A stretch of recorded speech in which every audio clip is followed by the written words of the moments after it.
I'm Sean Fennessey. I'm Amanda Dobbins. And this is The Big Picture, a conversation show about the end of us all. Today on the show, we will talk about Sing Sing, the new drama starring Colman Domingo. We'll also talk about another drama, It Ends With Us, which is the Colleen Hoover adaptation starring Blake Lively. Several dramas in one. So it's going to be a dramatic episode. Yeah. That's all I can say. Today is the 700th episode of The Big Picture. Did you know that?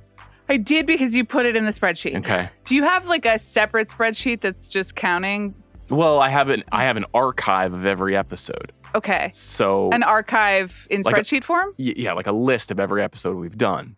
And so that's different from the scheduling episode that you give to me? Well, let's go into the spreadsheet right now. I'm so glad you asked. So it is a different show archive. I see it's a different tab archive. Here. Okay. So if you scroll down, you'll see on the what left-hand side. What time of day are you maintaining the show archive generally? Really all times of day. One might say I'm always updating. Are you doing it on your phone? Occasionally. Not something like this. Yeah. I was going to say, the Google Sheets, I think, would probably get a little overwhelmed at this point. So according to this counter, this is the 14th, the 714th episode. So, well, no, it's not. And here's why. In this list of episodes is the Brian Raftery series.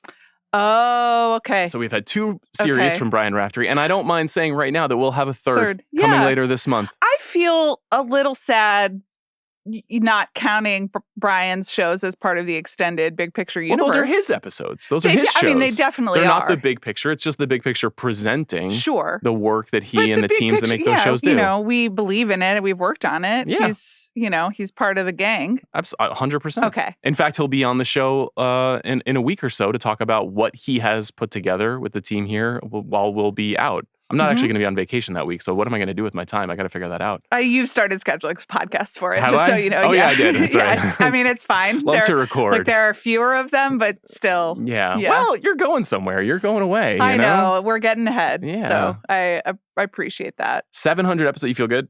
You feel like we're doing a good job? What will we do for 750? I don't know. To me, you're always inaugurate trying to... Donald Trump. I don't know. We'll see. Will that be while I'm gone? Probably. 50 episodes, but 2 a week, 25 weeks. No, you should come back the day of the inauguration.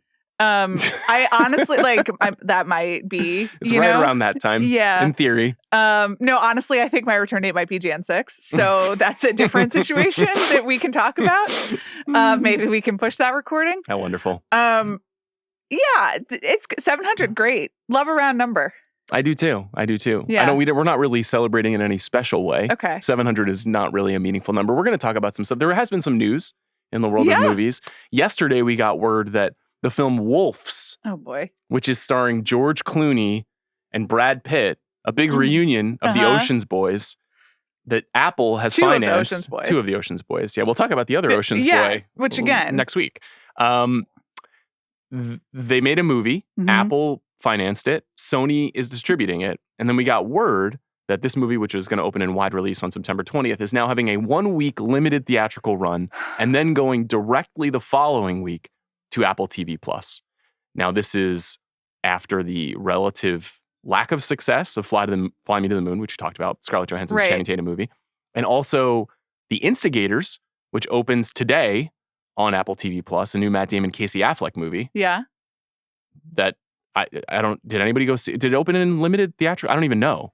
Did it play in movie theaters? I don't know if it did either. Okay. My plan is to watch it tonight. Me too. So that's Matt Damon and Casey Affleck are in a movie together, and that movie went straight to streaming. And now Brad Pitt and George Clooney are in a movie together, and that movie is effectively going straight to streaming. So that's not cool. Yeah. Can I tell you how I learned about this? Yeah. Which is I was spending time with my family in the late afternoon, and then I checked my phone and I had 43 missed text messages to the blank picture, which is a group chat that we have with Griffin and David.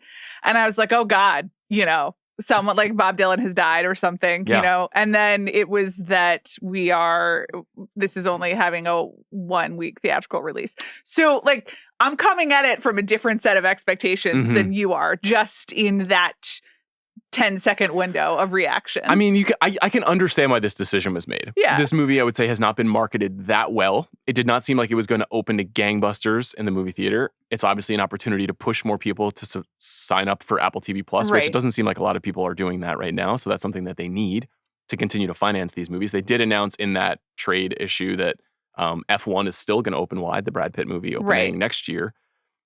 And they also announced in tandem with this that a sequel to Wolves has been greenlit. If they add Matt Damon and Casey Affleck Interesting. to the sequel. Interesting. Like a blended universe. Yeah, that is also the Ocean's reunion that we're looking for. I accept that. I'm okay with it. Do you think that they should play the same characters from The Instigators that they should all be? I haven't seen The Instigators yet, so I don't know. But it does sort of seem like that would align with their Oceans. Mm-hmm. You know, aren't they guys who get up to crimes, but they're not that great at them? That's true. That's true. And then Brad and George are like, we told you how to do it, you know? That's true. So, maybe that would work. I'll say this. I'm not sure that Wolf sequel's ever happening. That sounds like something that was announced to create an opportunity to send that movie straight to streaming. Just some speculation on my part. I will say they showed the Wolf's trailer before our screening of our Girls' Night Out screening of It Ends Please With don't Us, spoil the atmosphere that we're going to discuss. That's how it was branded.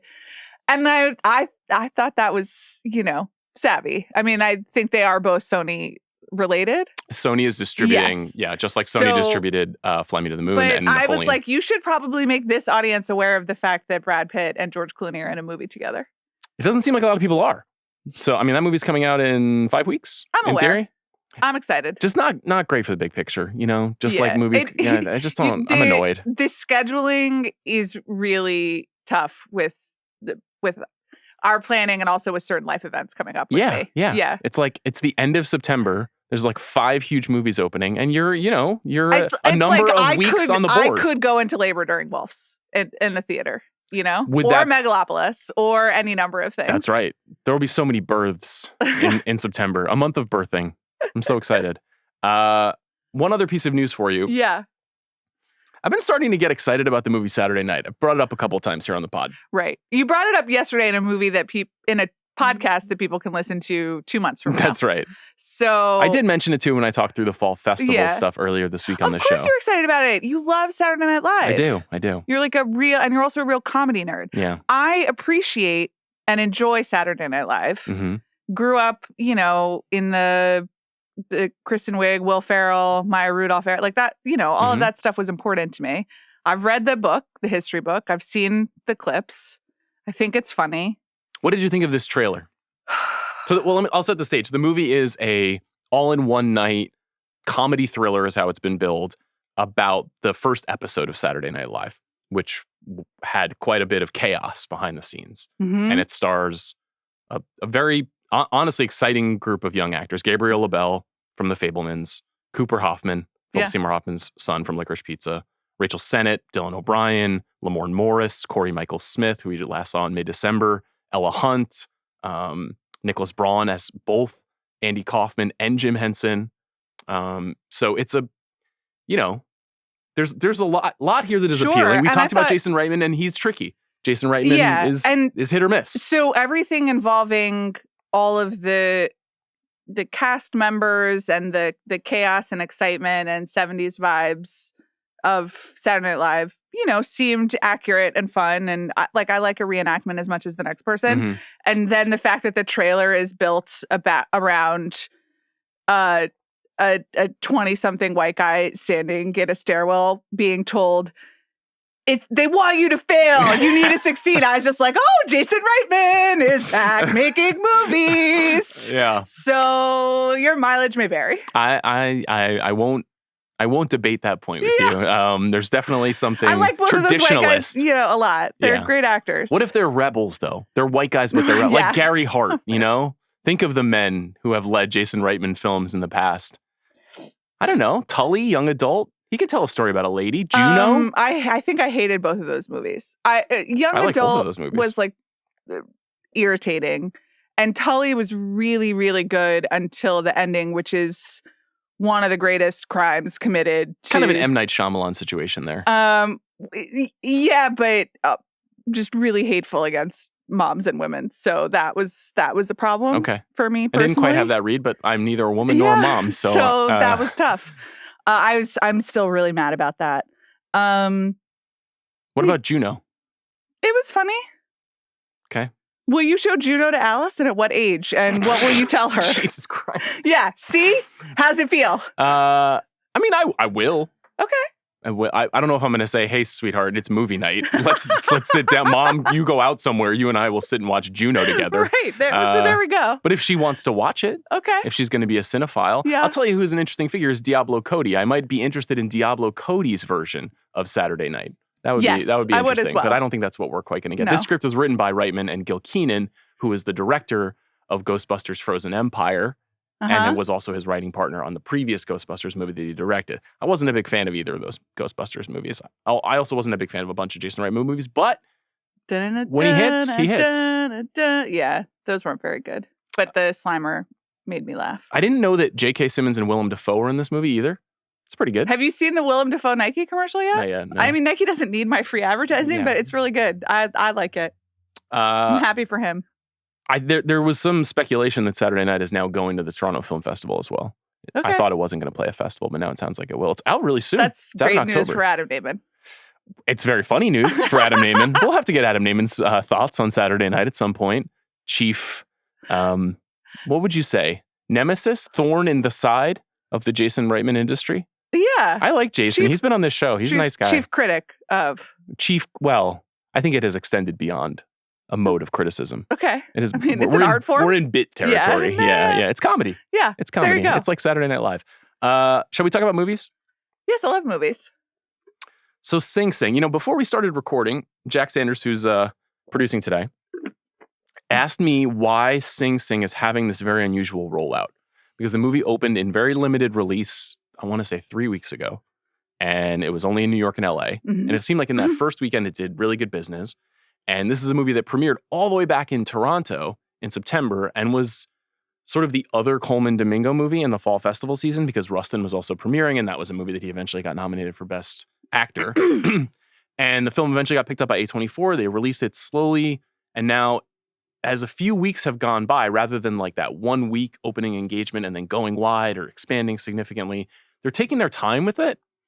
So it was a little hard to figure out like when to even talk about this movie because the people who've seen it have loved it, and I'll say I loved it. This is one of my favorite movies of the year. Yeah, I did as well. It's a must see. It's a beautiful movie, and we'll talk about kind of what it is, and I don't know if there's a way to really spoil it, but I really want to encourage people to see it. But I think it may not be open in your city today. It might be another week or a week after that. To be honest, it's difficult to see here in Los Angeles and New York as well. It's very, very limited. Mm-hmm. I think this weekend it's going into hundreds of theaters is my understanding, and hopefully more after that. Right.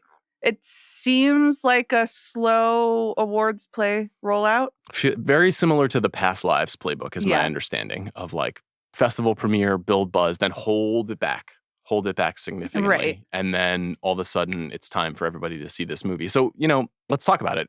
As I mentioned, I talked to Greg Cuidar. He's the director of this movie. He has this partnership with Clint Bentley, who is also a director and his co-writer on this movie. And they've been going back and forth the last couple of years.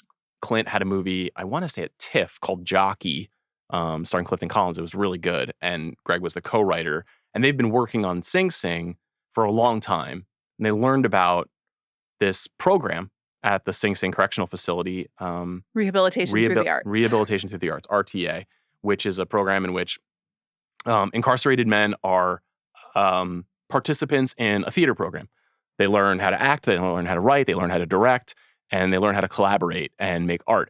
And the program is fascinating. It has this incredible success level where the people who do participate return to prison at a significantly lower number than most other people who are incarcerated. So, the story was told in a great piece by John Richardson in Esquire. I want to say some 8 years ago. And Cuidar read that story. They're effectively adapting that story about these two men who find each other in this program and in this prison, Divine I and Divine G. And this whole movie is really built around those two men and their participation in RTA. So Divine G is portrayed by Colman Domingo, who is a big, famous actor and an actorly actor. Yes. An actor with a capital A. Someone who never lets you forget that he is an actor. And I don't mean that in a negative way. And Divine I is played by a man named Clarence Macklin, who was previously incarcerated, who participated in the real RTA program, and who is, to me, just an extraordinary, fine human performer. Like I was just annihilated by this person watching this movie. It's astonishing. And so I knew a little bit about this movie, but I did not know until the credits rolled that he was playing a version of himself and that he had been through this program and is formerly incarcerated. So I spent the whole movie being like, who is this? And how are they doing this? And how did they find this person? And this is incredible. And, the like gross part of my brain is like, this person is going to win an Oscar. Yeah, and like yeah. all of these things, you can see all of it. And then for the reveal to be like that it's extraordinary. I think also the way that the filmmakers structure the film and help support that performance and kind of let it develop is like very subtle, but very essential. I completely agree. I said this to Greg when we were talking. I read the log line of the movie and I did learn that some of the participants in RTA were in the movie. And I honestly was a little like, seems like kind of treacly, Sundance-y stuff. Yeah, of course. I mean, it's like any sort of, you hear sort of like inspirational prison set drama and awards season or festival in the same sentence. And you start to imagine a certain playbook. And it can go treacly and overly sentimental or just kind of like false very, very quickly. Yeah, so I had the exact same expectation. And it's really not that. And they make a lot of incredible decisions. Like obviously the most important is including former participants of the program. And they shoot a lot of it in close up to let like those actors and I think improv a fair amount of it. So to like really just like give those actors room to like bring their own experiences. Make it feel real. Make it feel authentic. And make it not feel like that Hollywood thing. And 100%. Then they have like this, what I think is one of the best decisions they make. There's no like climactic final triumphant performance. And I don't mean to like diminish those in other movies. Like we don't talk enough about Lauryn Hill and like the score Sister doesn't Act swell. 2. Right. Yeah. Or even like to the Sundance point, like the Little Miss Sunshine, which is sort of like an ironic joke about those types of performances, but still like tugs at your strings. And I had the same thought, like Colman Domingo, like is an actor. And I was like, oh, are we going to get this big like set piece from him?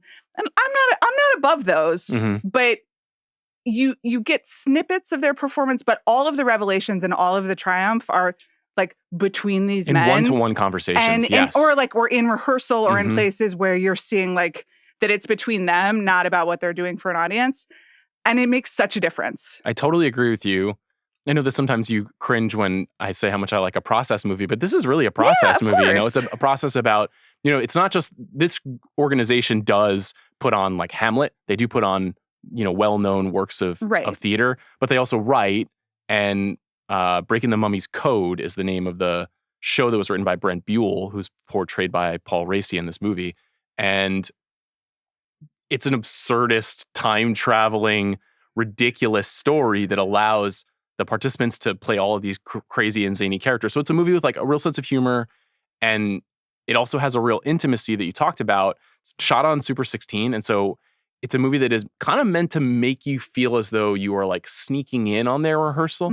It doesn't have that throat-clearing bombast that you're talking about, and it's just all the better for it. And I also agree with you 100% about the way that they set up Divine Eye and let him like evolve as a character over the course of the film. Because even at the beginning of that movie, I was like, this is, I know what this is. I've seen this before. This is going to go bad. And then it actually, their relationship is not at all what I was expecting. And the way that they come together and break apart and the disputes that they have, I thought to be so fascinating. The supporting cast is really great too. I thought especially Sean San Jose, who played Mike, was really, really good. And I'd never seen him before. And then I learned that he's Colman Domingo's best friend.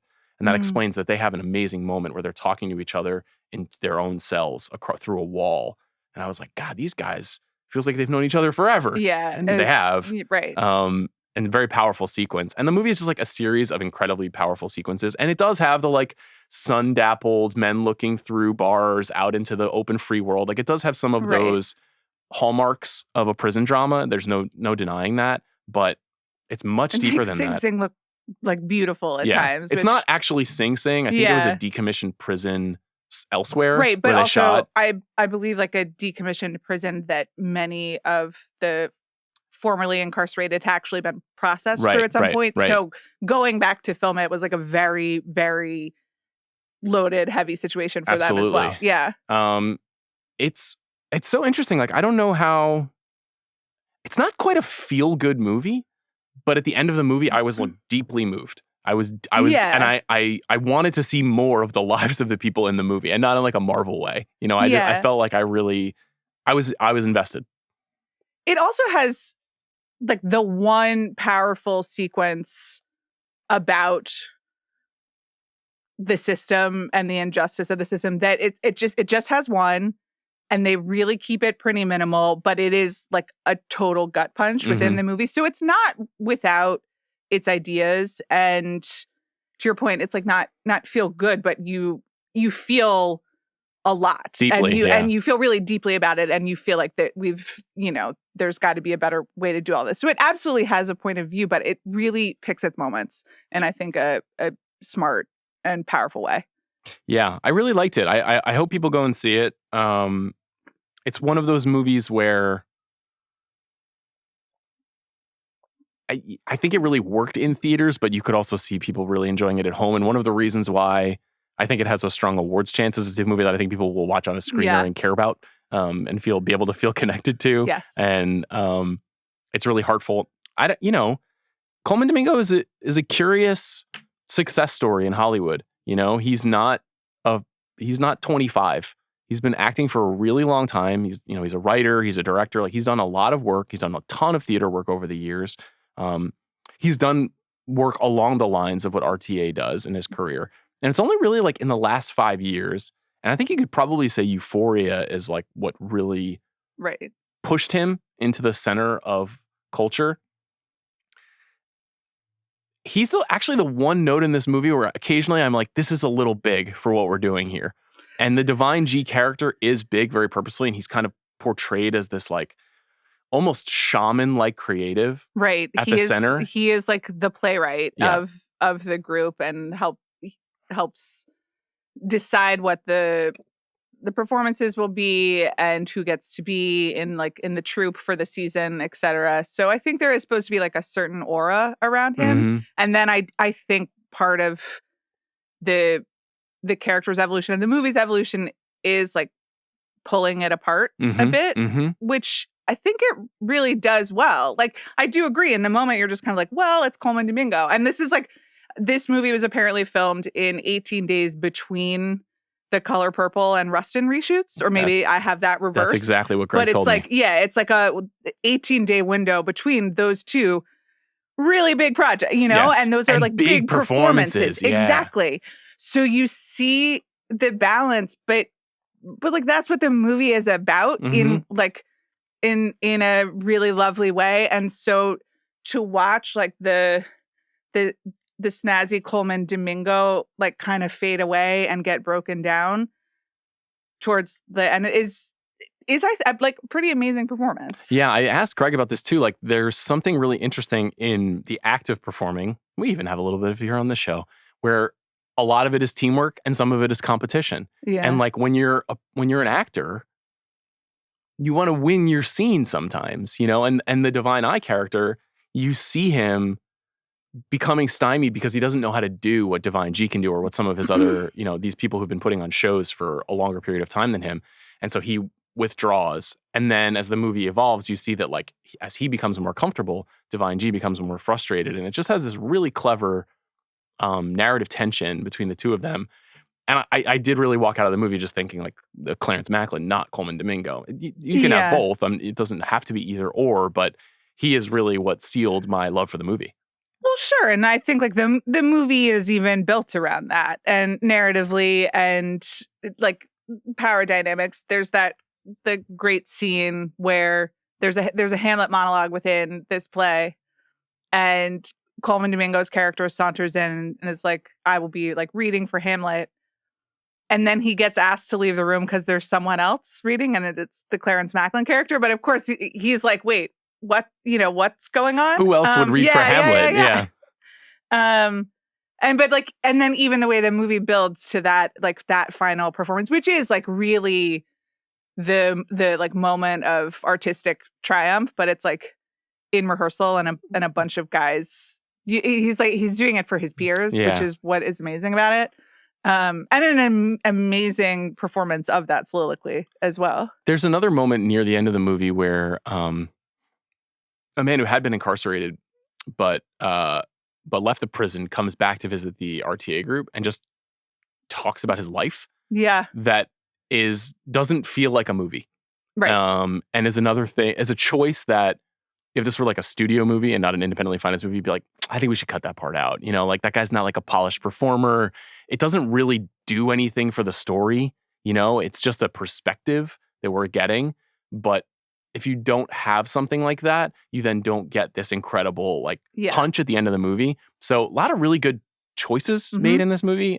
Like I said, I really hope people see it. I think it genuinely is.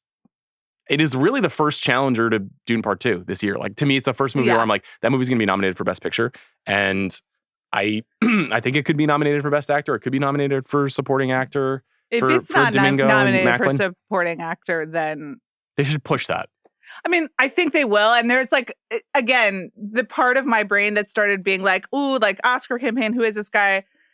It was immediately like, I'm like a gross person, you know, because it's a movie. It is, and it's how you sell a movie, and it's how you like get awards. But also, like I found the actual performance and movie, you know, more meaningful than that. 100%. I mean, the movie is a bigger deal than whether or not the movie wins awards. But actually, a movie like this is a perfect example of a movie like this participating in the awards race, getting more people to see it. It's a movie that people should see. And if it's nominated for awards, more people are going to watch it. So I have no compunction about I don't feel gross talking about that. I think it's important. If you want to hear more about Clarence Macklin, he was on WTF and had a great conversation with Mark Maron. I encourage people to check that out. It was really cool. He's just a very insightful guy and has a real, not just charismatic, but a lot of self-awareness and is really good at talking about his life and his story. So encourage people to check that out too. I'm sure we will talk about Sing again on this show. Let's talk about It Ends With Us, which is as hard a 180 from Sing Sing as you could possibly have in the world of cinema. Yeah, this is a pretty deranged transition. So, but we didn't do it, you know? Like this is how it got scheduled. We were going to do 10 movies we missed. Yeah. And then I started realizing just how big It Ends With Us is. Yeah. And how it's tracking to be the second biggest movie of the weekend. And it stars the wife of the man who stars in the biggest movie of the weekend. And they have been working together to promote their films. Yes. And they have a kind of low-grade Barbenheimer situation that they're trying to push. Right. I didn't know anything about Colleen Hoover, the author of the novel that this film is based on. I don't think I'd ever watched anything that Justin Baldoni had ever done. I had not either. He is the star and the director of this movie. I was aware of the movie. One of the stars. It was on my radar, but didn't feel important. So we'll do 10 movies we missed, probably in September. There has been a bunch of stuff we haven't gotten a chance to cover, and I do want to get to that. But we should talk about It Ends With Us. So set the scene for our screening last night.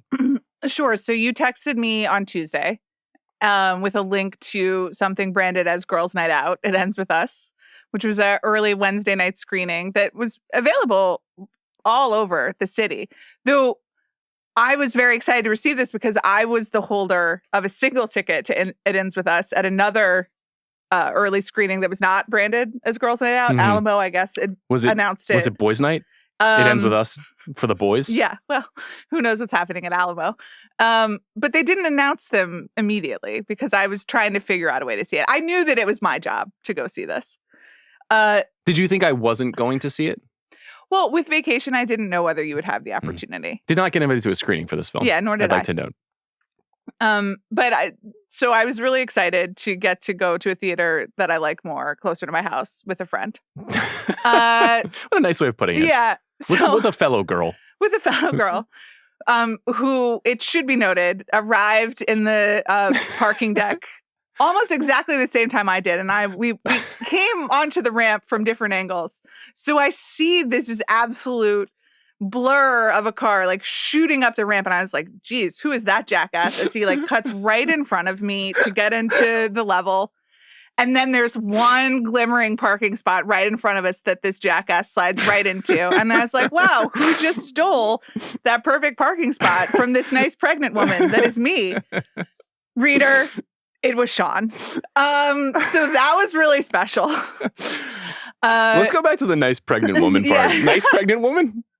You're right. I don't feel that nice anymore. It's really getting tough. But I did then get to greet you and being like, you just stole a parking spot from a pregnant lady. And I will not apologize. The open road is a race. I mean, you are going too fast on the ramp. Well, it's just something I do. I know that, but it's like, it's the fucking Americana, you know? Like, bring it down a notch. You know, this is California, you know? I know. It's as close as we can get to the Autobahn. So once we got over that hurdle, we found our seats. We did. And we started counting the number of men who were in the theater at Girls' Night Out. How many did you finally tally? So I would say it was we maybe got to 10. Because that's more than I would have guessed. There were a surprising number of date nights given the subject matter, which we'll discuss, which we learned about in real time on the screen. And I will also just say, like, a surprising number of late arrivals for Girls' Night Out. That was very weird. It was really, really weird, right? Yes. Literally 25 people walked in between 10 and 30 minutes into the movie. Yeah. And it was clear that this was also like an occasion. These were not the people, or let me just say it, the young women who I normally see at the Americana or in the Americana bathroom, you know, going to the movies. It was lit.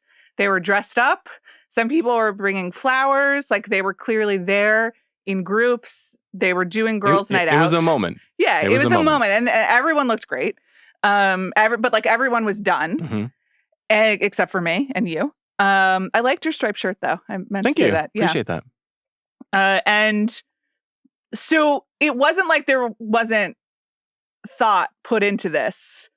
I guess they just go to the movies differently than us. And so they came really late. Well, none of them seem like parents. I'll put that out there. Yeah, that's a good point. They all seem to be between the ages of 22 and 30. No, we were definitely the oldest, except that there were a couple, it seemed like mother-daughter pairs. Right. Like the daughter was 20s.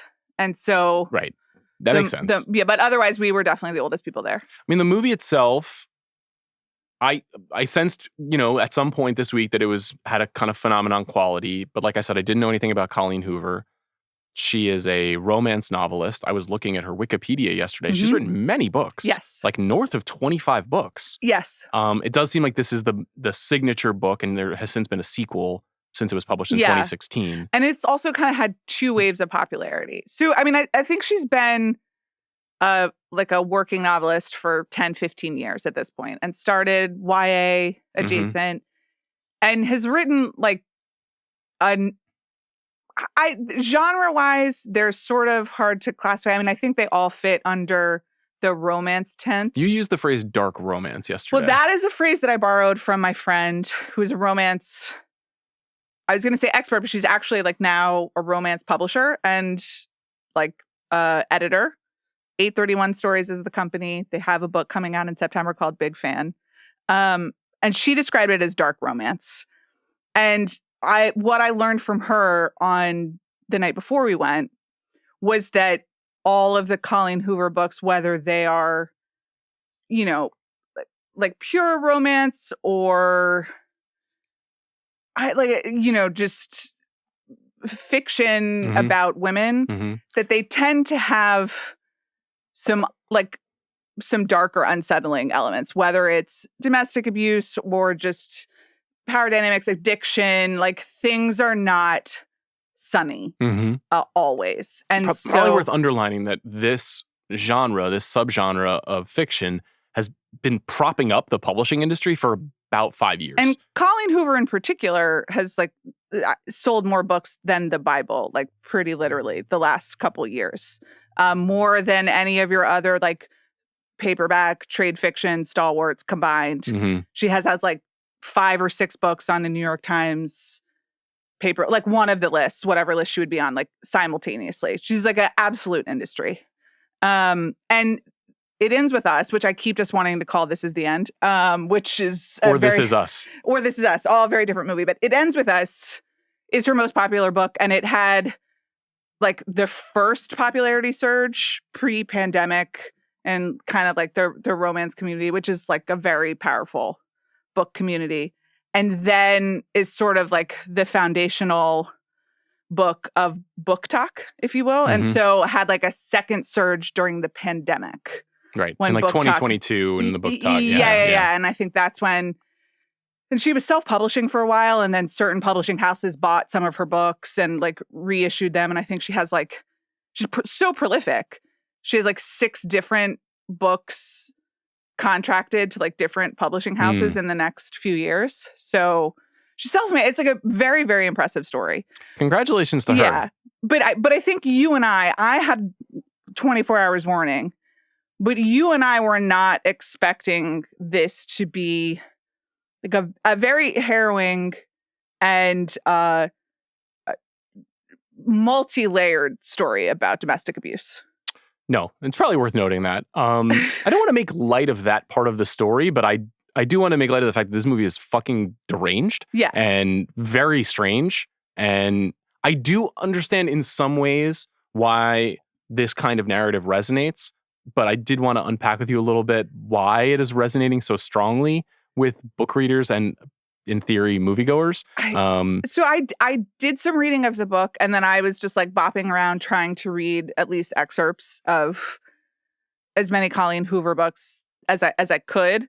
They're all checked out on Libby, so I was just having to do like the read sample, which is not surprising. Good for her. So you only get the first 2 chapters, which give you a sense of tone and like setting, but don't give you the other thing that most of these books apparently feature, which is like explicit sex. And I will note that even in the first 2 chapters of It Ends With Us, it's set on the same balcony scene that sort of opens the movie.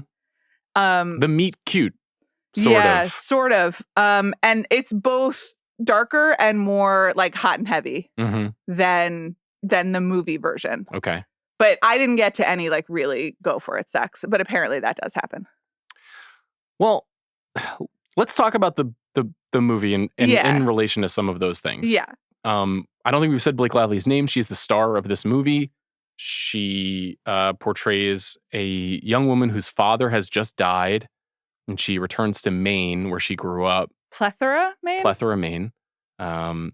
Driving an immaculate old Mercedes. Yes, very sedan. Similar to our friend John's old Mercedes. Well, did you notice that? Different color. Different color, and also we have to say goodbye to that? It's gone sedan. now, yeah. But I spent many nights in that car. I spent a lot of time crammed into the back seat. Blake Lively's looked more spacious, but that's okay. So she goes to Maine to go to eulogize her father. That doesn't go exactly as she'd hoped. She returns to Boston, where she's currently living, because she's opening a flower shop, like you do. Yeah. In 2024. Yeah. You love flowers. You open up a shop in a major city, and you make it a great and successful business, which is something that she does. Along the way, a very chatty young woman who's dressed stylishly enters this recently leased space before it becomes a flower shop and says, "I'd like a job." That woman is played by Jenny Slate. Why does this woman need a job? Doesn't seem like she does. She's literally carrying a Birkin bag. Yes. As she asks for a job. She's in a dirty old cafe that has been... Yeah, but like a boho, like anthropology inflected dirty old cafe. As soon as Jenny Slate started asking Blake Lively for a job, I was like, this is not going to be a good movie. I don't know what is happening here. That was it? This is not something that happens.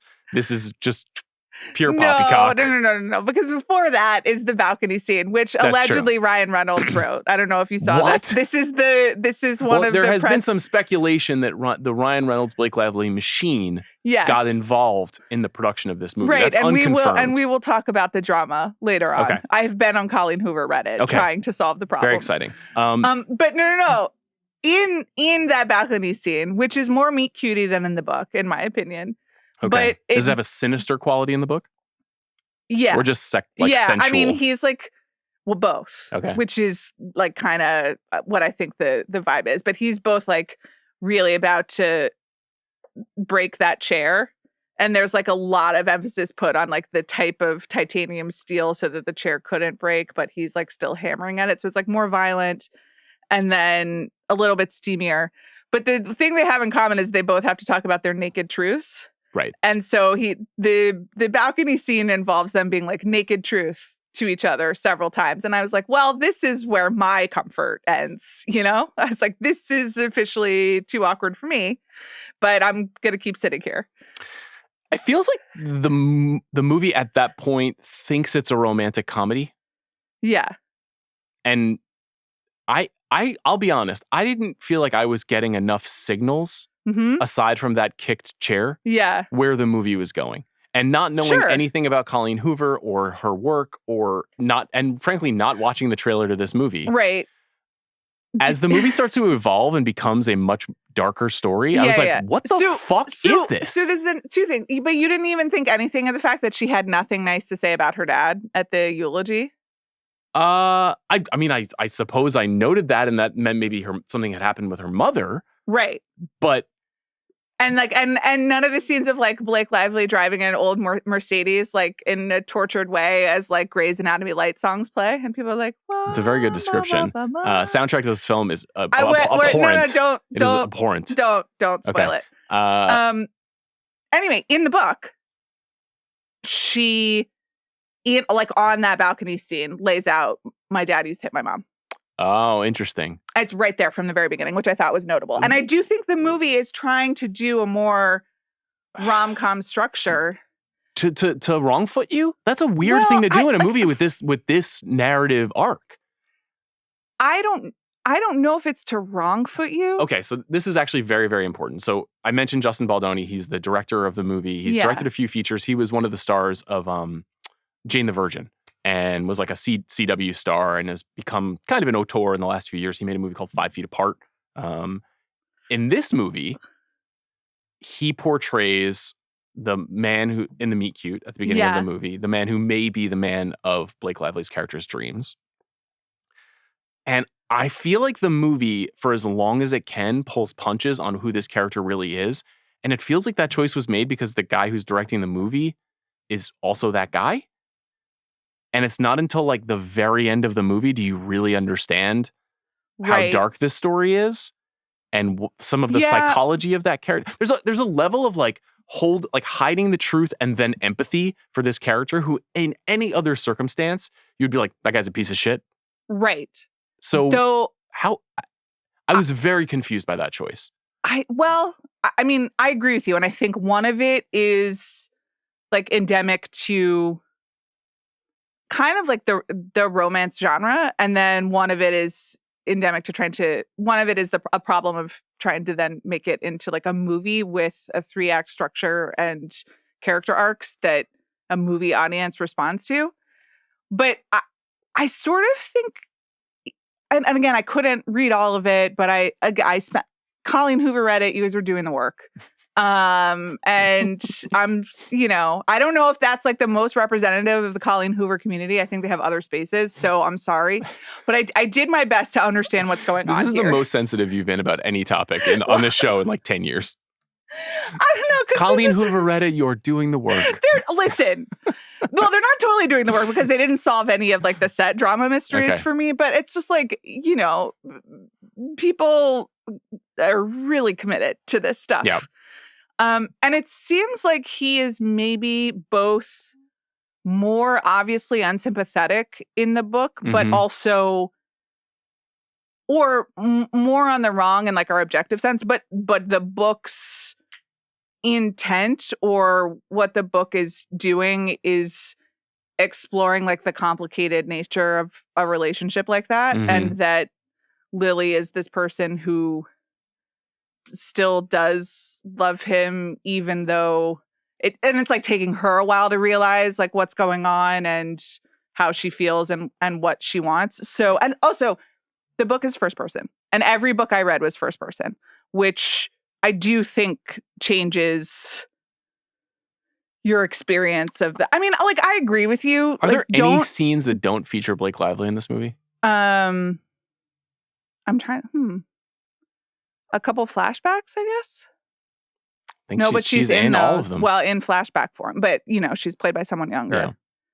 She's played by Isabel Ferrer in the flashbacks. Listen, hitting people is awful. I agree with you. Like, objectively, this guy is bad, but the point of the book to me seemed somewhat for her to have to to not realize that for a while so that then she could have like that moment in the hospital where she does, and it leads to the title, which once you realize what's going on, and then you're like, oh, that's why it's called this, and we're just going to have to sit through 2 hours of this for her to say the words, it ends with us. But the thing is that it's not 2 hours of it. It's an hour and 20 minutes of like a rom-com that becomes a love triangle. Right. And you're like, I'm in a fairly conventional romance movie. Right. And then the movie takes a very hard turn, and what it does is the way you would in a thriller, and maybe this is entirely intentional, but it takes a piece of information that we were given earlier in the movie and says, actually, that's not what happened. Here's what really happened. And we only see it in a quick way. And then we realize that it completely reshapes our perspective.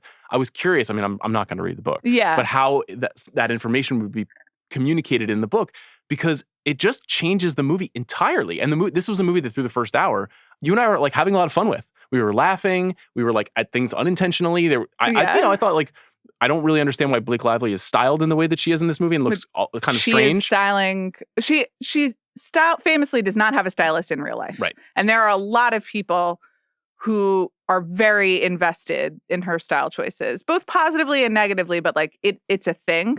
And I think that there are a lot of young women younger than us that like her style. Yeah, and who think she's like doing cool things. I was just weirded out by her reliance on Carhartt throughout the entire film. And then I was like just trying to explain to you that you're old, and like that's a thing right now that's happening with the youth. But me being old means I know about Carhartt, and Carhartt is for Raekwon and Ghostface. It's not for Blake Lively. What is going on here? But then it's like, I have this Carhartt pants that Sophia wears, like, and then they do all the, like, do you know how much Carhartt there is on Essence and how much there is on Urban Outfitters as well?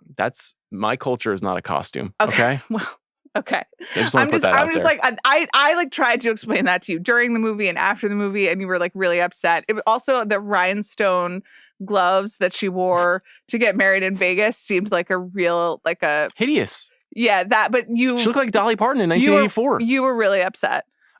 Blake Lively is a very good screen presence. I'm not sure if she's a great actor, but she's a good movie star. Yeah. And she hasn't been given a ton of opportunities to lead movies in the last 10 years, but when she has, I'm at least like interested in the movies.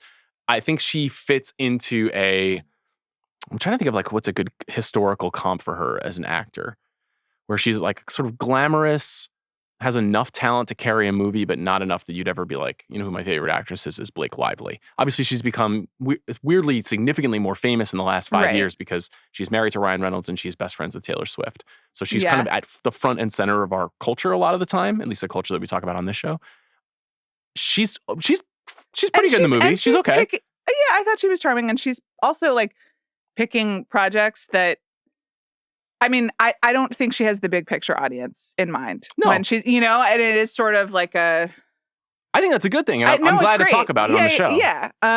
But this is not for the Scorsese heads, this movie. No, it's like a, we talk about mainstream audiences, and that's like within the mainstream of people who go to movies. Mm-hmm. And this is just like a group. I wonder if this was like the first movie that a lot of people in the theater had seen this summer, if this year, It's a very good call. I mean, we do talk about how there's not a lot of movies that are programmed specifically for female audiences. This is that to a T. Right. But like, I mean, how many of them do you think saw Challengers? I don't know.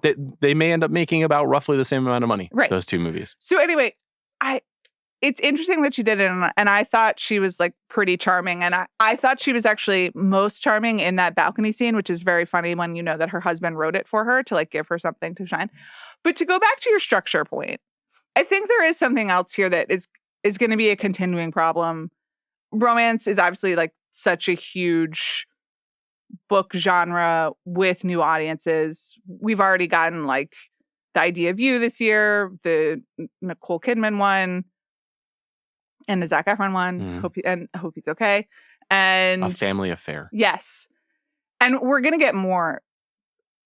And there's just like this structural problem, because it took me a long time, and I have never really responded to like romance novels themselves, because until I realized they're not actually about, are the two people going to get together, which is like the classic rom-com thing. The people get together and start fucking really quickly. And that's cool. And that's like a lot of the appeal. And so all romance genres at some point seem to be about like, is the main character going to figure something out about usually about herself or like about intimacy or something like very like emotional. Is there going to be some sort of like breakthrough, whether it's like with another person or through the trauma or whatever? But like that's harder to make into a 3-act like structure that we're used to watching in the movies. So I think a lot of romance movies have been they're trying to shove them into the rom-com box because they think they can sell them that way. Yeah. And we know that it's going to be like, oh, or like they're going to get together. And it's like, yeah, no, definitely they are.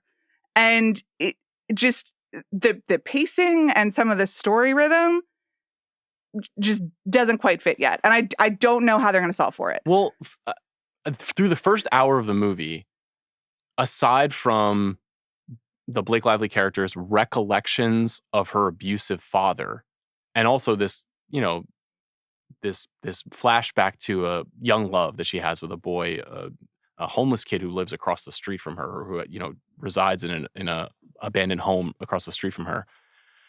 There's no narrative tension. Yeah, that's what I'm saying. A girl falls in love with a guy. She's opening a flower shop. He's a neurosurgeon and incredibly handsome. Right. They have a lot of sex and go to parties. And they have a cool sister and husband boy who they hang out with and watch Bruins games. Like, it's not a movie. There's no story. Right. But the only reason there's no story is because they're not showing you any of what the story is going to be. So I don't know if I've ever seen a movie like this where they are just completely reluctant to show their hand. And I could not help but feel like they wouldn't show their hand and they wouldn't reveal that more sinister nature of that character. Because the guy who made the movie is the guy who's the bad guy. Yeah. And maybe I'm misreading it, but that I couldn't think of any other reason why you would make the movie this way. Because the whole time I was like, this is the flattest thing I've ever seen. Right. This is a piece of paper, this movie.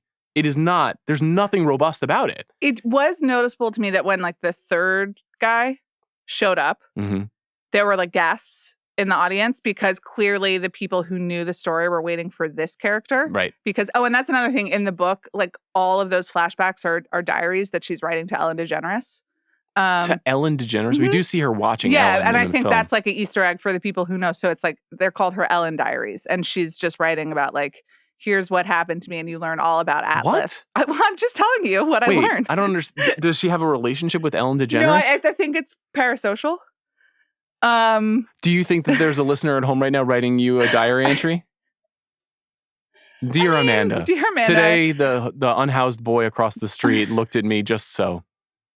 Well, I hope that they develop a healthy relationship and whatever happens to that unhoused boy is not what happens in the movie. We should do a Dear Amanda segment where people write into you. I'd love that. Ask love life advice. I think I would give great advice. Okay. You don't? Well, we'll see when we start the segment. Maybe that should be your call-in segment when you're on leave. Oh, people ask questions? I read a question to you over the phone. Okay. And you give your answer, and we run it at the end of every episode. Okay, that sounds great. Okay. I'm like, there's a lot going on in the book, obviously, that didn't make it into the movie, and that people... Dear Ellen is deranged. I just want to put that out there. Right? Like, this is... But then, did you notice that everyone was just, like, really excited when that character... who I thought was the director and star of the movie because he's been on all the press stuff, not this other guy. And again, we will get to it.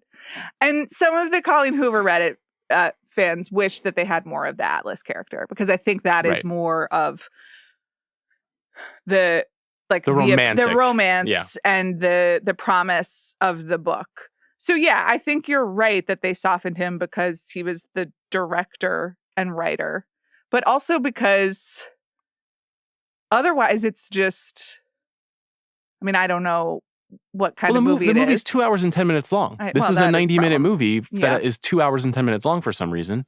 And it's a complete vanity project from a white guy who's adapting one of the signature romance novels of the last 10 years written by a woman, starring a woman that is written in the first person. What is this? I don't know. And anyway, Brandon Sklenar is the Atlas character. By the way, deranged names in this movie. The names of the characters are Lily Blossom Bloom, Ryle Kincaid, and Atlas Corrigan. I mean, listen, straight to jail for Colleen Hoover. That's just that's not even Ryle that's Kincaid? not even a speeding ticket in the Colleen Hoover universe. I just have to say that to you right now. We need to build an entire country to fill it with all of the people who need to go to prison for buying Colleen Hoover novels. That's crazy talk. Ryle Kincaid? Listen, I just told you about the Dear Ellen journal. Okay? I got to be honest, I was entertained by the movie. It's terrible. It's and maybe dangerous, but I was entertained. I think it might be dangerous. And it's bad. And can I ask you a question? Yeah. Do you think one of the messages, because here was my reading of it. I was like, this is a post 50 Shades of Grey society of romance novels. Yeah. This is BDSM without the consent. That's what these stories are. Yes. And that actually does feel dangerous to me. And I think that has been a ongoing critique of some of her novels. And again, I'm by no means the expert. I did a cursory. I read what I could, and they are different. There are different circumstances, different challenges in all of them. It's not always domestic violence. It does seem like there's always a really rich guy.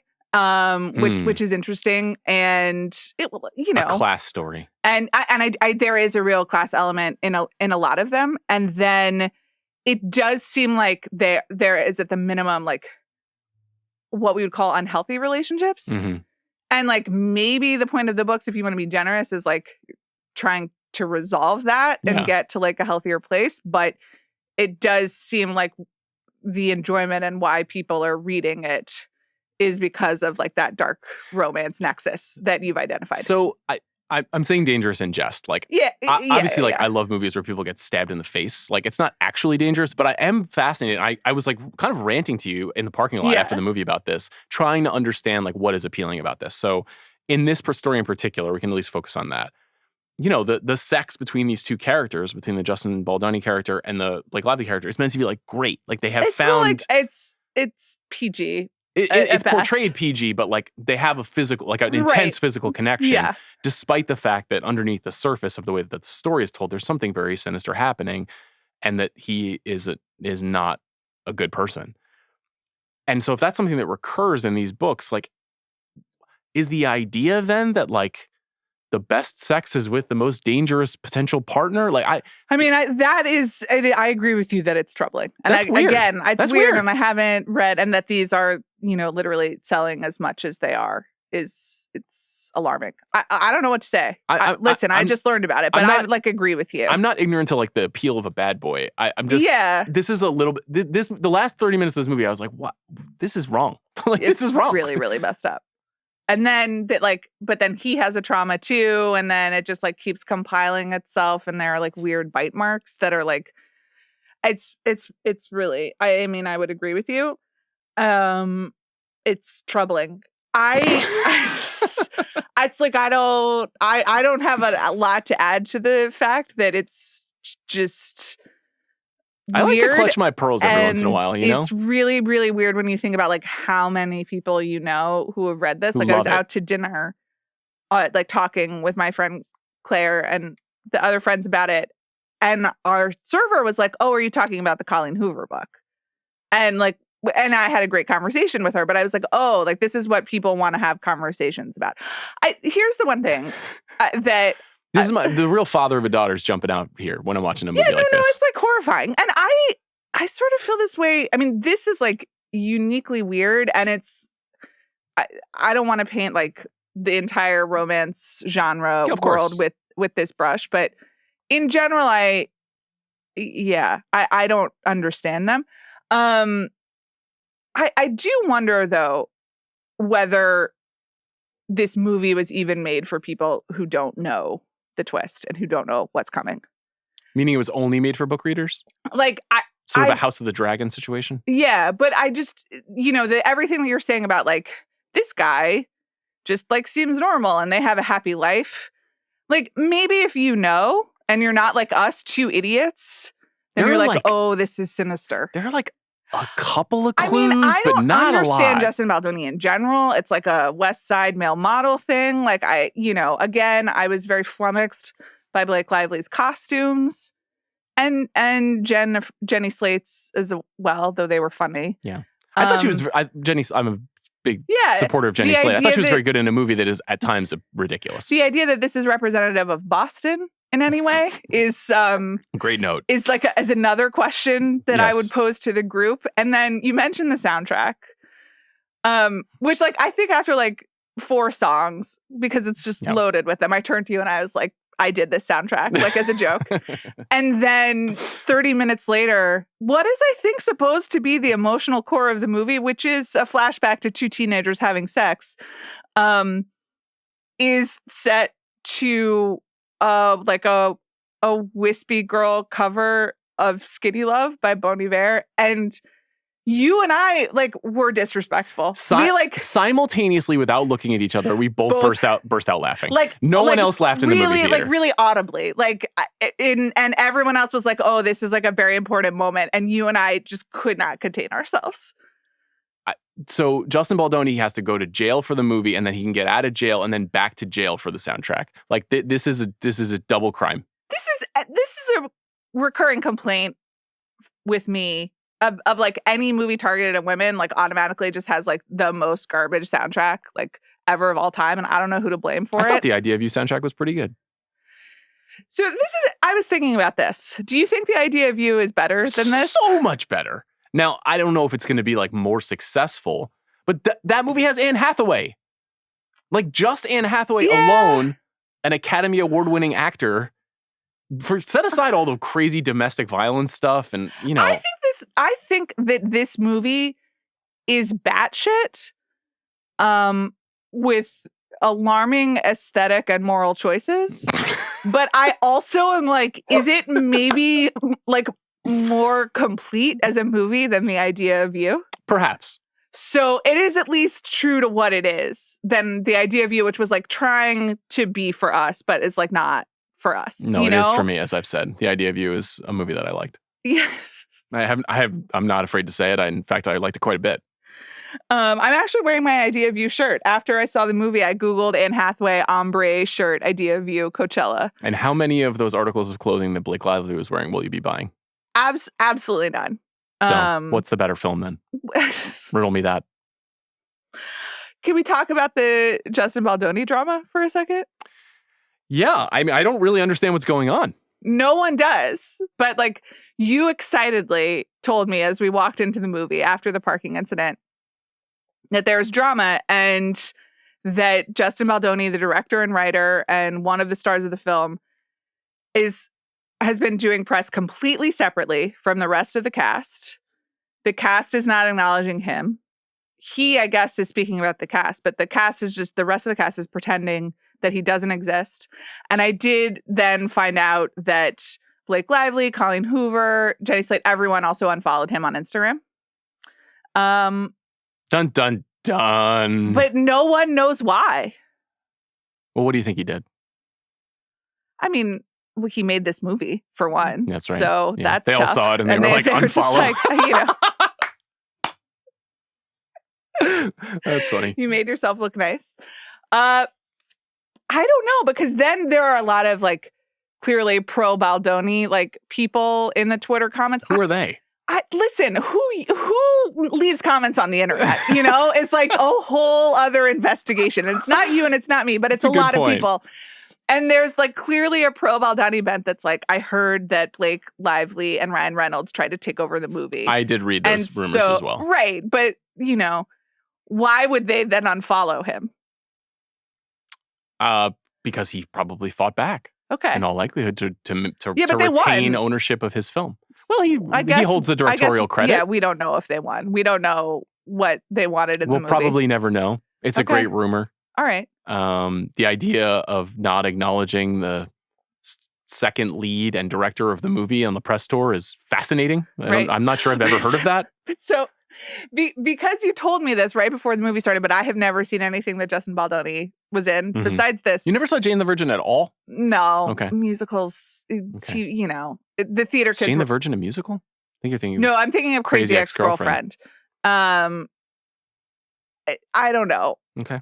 I don't know why I didn't see it then, because I do like Gina 2014 Rodriguez. through 2019 it was on. Yeah, I just wasn't watching a lot of TV. Anyway, I hadn't seen it, and but I had seen a lot of the press coverage because, like I said, Blake Lively's press tour. She's like wearing old Britney Spears dresses from 2000. Like it's really, there's a lot going on. She seems to lead an interesting life. And because I thought that they weren't, I basically ended up thinking that the Atlas guy was the director for a while, and I didn't know who this other person was. And it was an extra layer of confusing. And I was like, that is not what I thought he looked like. So I actually thought Brandon Sklenar, who does play the older version of Atlas, was up, I thought, an interesting screen presence. He's probably best known for his performance in 1923, the Taylor Sheridan series, co-starring Harrison Ford and Helen Mirren. So it's okay when he wears Carhartt with you. Well, he's a chef, at least in the film. And so he's wearing like a lot of smocks and aprons. You don't know what it takes to be a floral artist and to be reimagining flowers. The scene on the balcony, she doesn't even have a flower shop yet, and she's wearing a Carhartt flight suit. Where's the fuck? Is she going to Mars? Where's she going? She gonna fly the Concorde? So another thing that they don't explain is like she's literally wearing a flight suit, Amanda. I know. In the summer in Boston on a rooftop.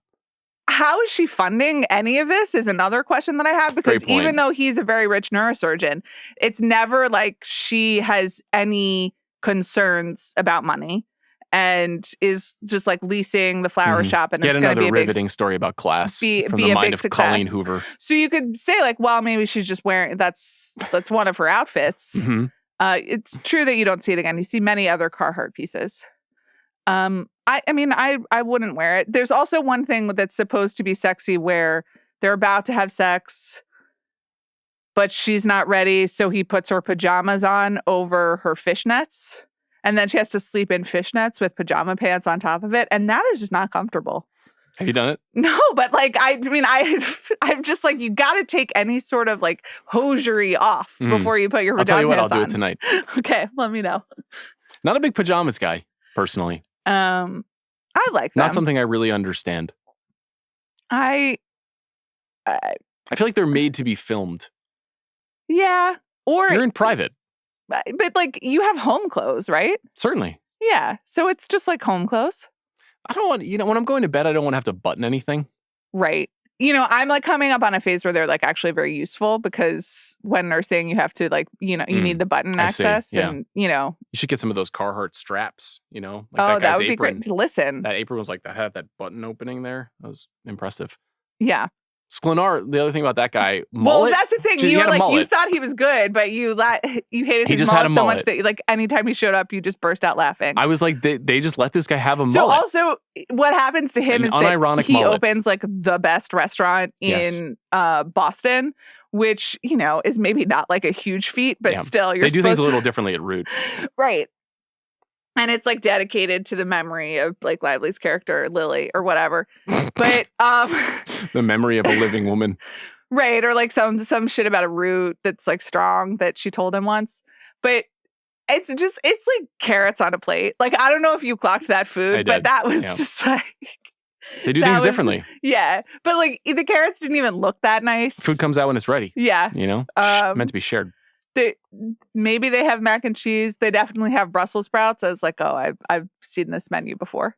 Let's put yourself in those shoes. You go to an exciting new dining establishment in Los Angeles.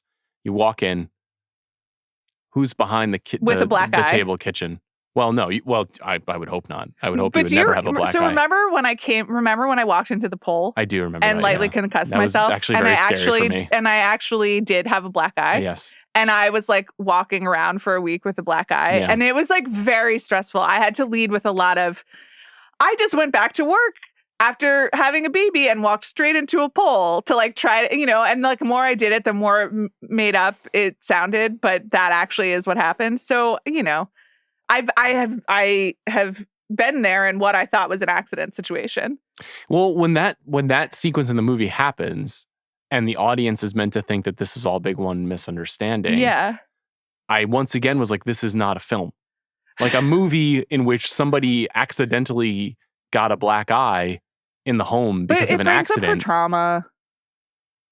just like accidentally getting hit brings up her yeah, trauma? because like it only her brings mom, up her trauma because they show you a flashback in her mind. Like it doesn't. I don't like trauma plots any more than you do. But like that's what it's trying to do. I agree, it doesn't work. This was important work talking about this film. This film is going to be a big hit, and I don't understand what's going on with the people of America who are interested in it. Yeah. And I wish them well. Yeah. You know, I had a chance to see Deadpool and Wolverine as a 42-year-old man. I understand we make choices that we regret. It is like Blake Lively and Ryan Reynolds have found each other and have found like artistic projects that are like speaking to their respective audiences in ways that are aesthetically and morally perplexing to me personally. Would I you guess say Deadpool is like at this point not that morally perplexing. I'm just like, this is dumb, but. Do you think of them as sort of like Ingrid Bergman and Roberto Rossellini? Like, who would you compare them to in the annals of cinema? Elizabeth Taylor and Richard Burton? Yeah, I guess so. And maybe like, you know, in 15 years, they'll do some movie where they're screaming at each other for 3 hours in black and white. Would welcome it. Yeah. Would welcome it. I won't be there, but I would welcome it. Any final thoughts about It Ends With Us or Sing Sing? Pretty deranged to put these two movies 700 together. Episodes. Yeah. Yeah. That's what we do here, you know? The light and the dark. Thank you to Greg Cuidar. Thanks to Amanda, obviously. Thanks to Aleya Zenieris. Thanks to Sasha Ashall for filling in for Bobby Wagner on the show. Thanks to Jack Sanders. Next week on the show, as I mentioned, we'll discuss the new Apple original film, The Instigators. We're going to build the Matt Damon Hall of Fame. Are you ready for that? Yeah. Is that just us or is anyone coming along? Just me and you. Okay. What do you think? We can do it. I believe in us. Matt Damon has a lot of good movies. I'm a fan. I put together a stack of physical media of all of his films. What time will that social media post go up just so I can be that first like? Good question. You know, did you ever like anything I've ever done on social media? Was there ever a time? As a point, I do not like anything having to do with your physical media collection. As a point to what? Of like a point of principle of like that's your fetish and that's your thing and you go with it. But I like everything every time you post Alice. You are morally bereft. I want you to know that because you don't understand art. Thanks for listening to the show. We'll see you next week.